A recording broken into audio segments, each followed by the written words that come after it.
ஹிந்து புராணத்தின்படி விஷ்ணு பகவான் கருடனுக்கு சொன்னது தான் கருட புராணம். அப்படி அந்த கருட புராணமில் என்ன சொல்லப்பட்டிருக்கு, கருட புராணம் பற்றி கேட்டாலே சில பேருக்கு ஏன் பயமாக இருக்குது அப்படின்றத பற்றி நம்ம பார்க்கலாம். ஒரு சிறு தவறுக்கு கூட கருட புராணத்தின்படி எல்லாருக்குமே பனிஷ்மெண்ட்ஸ் இருக்குது.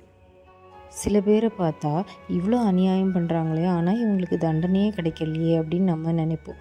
அவங்களுக்கெல்லாம் கருட புராணத்தின்படி என்ன தண்டனைகள் இருக்குது அப்படின்றத இதில் பார்க்கலாம். சொர்க்கம், நரகம், மறுபிறவி அப்படின்ட்டு நிறைய சந்தேகங்கள் கருட பகவானுக்கு தோன்றியிருக்கு. அதுக்கு விஷ்ணு பகவான் பதிலளித்தது தான் இந்த கருட புராணத்தில் குறிப்பிடப்பட்டிருக்கு. மனிதர்களோட பாவ புண்ணிய கணக்குகளை சித்திரகுப்தர் கணக்கில் வச்சுப்பாராம். அதன்படி நரகத்தில் மனிதர்கள் தப்பு பண்ணவங்களுக்கு 28 வகையான கொடூரமான தண்டனைகள் இருக்குது கருட புராணத்தின்படி.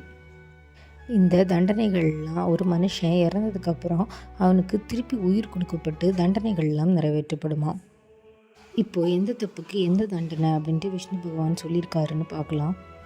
முதலாவது தாமிஷ்ட நரகம். அதாவது அடுத்தவங்க பொருளுக்கு ஆசைப்படுறவங்களுக்கு இந்த நரகம் வழங்கப்படுது. பொதுவாக திருடுறவங்களுக்கு, அடுத்தவங்க மனைவி, மக்கள் யார் மேலே ஆசைப்பட்டாலும் அவங்களுக்கு இந்த நரகம் வழங்கப்படுது. இந்த நரகத்தின்படி யமதூதர்கள் முள்ளாலான கட்டையாலேயோ இல்லை கதையினாலேயோ நல்லா அடிச்சுட்டே இருப்பாங்க.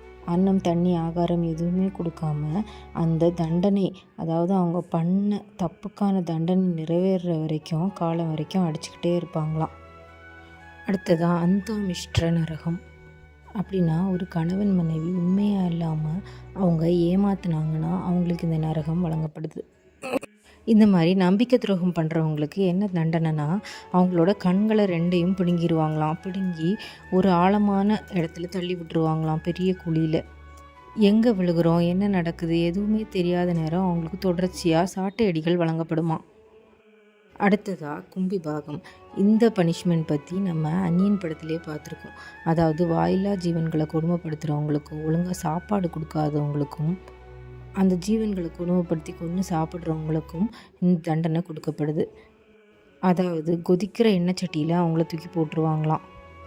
அடுத்ததாக அந்த கோம். அதாவது நம்மளுக்கு தொந்தரவு கொடுக்காத, தொல்லை கொடுக்காத ஏதாவது உயிரினங்கள், அதாவது எறும்பு, கொசு சும்மா போயிட்டுருக்கதை நம்ம பிடிச்சி அடித்து கொன்னோன்னா அதுக்கு தரப்படுற தண்டனை தான் அந்த கோபம். இதுக்கு என்ன தண்டனைனா, நம்ம எப்படி அந்த உயிரினத்தை கொடுமைப்படுத்தினோமோ அதே மாதிரி அந்த உயிரினம் மிகப்பெரிய உருவம் எடுத்து நம்மளை கொடுமைப்படுத்துமா. விசித்திரமான மிருகங்கள், அப்படிப்பட்ட மிருகங்களால் நம்ம துன்புறுத்தப்படுவோமா. அக்னிகுண்டம். அதாவது தங்கிட்ட இருக்க பவரால் அடுத்தவங்களோட சொந்தமான பொருளை அபகரிச்சவங்களுக்கு இந்த தண்டனை வழங்கப்படுது. இதில் ஆடை இல்லாமல் ஒரு கம்பில் அந்த உயிரை கட்டி அதை தீயில காட்டி காட்டி சித்திரவதை பண்ணுவாங்களாம். அவங்க செஞ்ச தண்டனைக்கோட அளவை பொறுத்து இந்த தண்டனை நீட்டிக்கப்படும். கிருமி போஜனம்.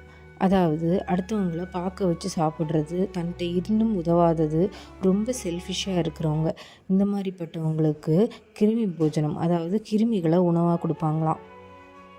ரௌரவ நரகம். அப்படின்னா அடுத்தவங்க சொத்தை இவங்க ஆக்கிரமிச்சுக்கிட்டு அவங்களுக்கு கொடுக்காம இவங்க நல்லா என்ஜாய் பண்ணிக்கிட்டு கஷ்டப்படுத்தினாங்கன்னா அவங்களுக்கு இந்த நரகம் கிடைக்குமா. அதாவது ஒரு பெரிய முனையிலிருந்து உள்ள பாம்புகள், கொடிய பாம்புகள் இருக்க இடத்துல தள்ளி விட்டுருவாங்களாம். தண்டனை காலம் முடிகிற வரை தள்ளி விட்டு கொடுமைப்படுத்துவாங்களாம். இதே மாதிரி மகா ரௌரவ நரகம்னா ஒரு சொத்துக்காக அடுத்த குடும்பத்தை கொலை பண்ணி அந்த சொத்தை அபகரித்து வாழ்கிறவங்க. அவங்கள ரொம்ப பெரிய கொடூரமான மிருகங்கள் உடம்பை கிழிச்சு விளையாடுமா. அதாவது தண்டனை காலம் முடிகிற வரைக்கும். சில பேருக்கு அவங்க பண்ணுறதுக்கூட தண்டனை உடனே கிடைக்கும். சில பேர் தண்டனையிலிருந்து தப்பிச்சிட்டோம் அப்படின்னு ஜாலியாக இருப்பாங்க. ஆனால் அப்படி கிடையாது. அவங்களுக்கு நரகத்திலேயே அவங்களுக்கும் தண்டனை காத்துக்கிட்டு இருக்கு.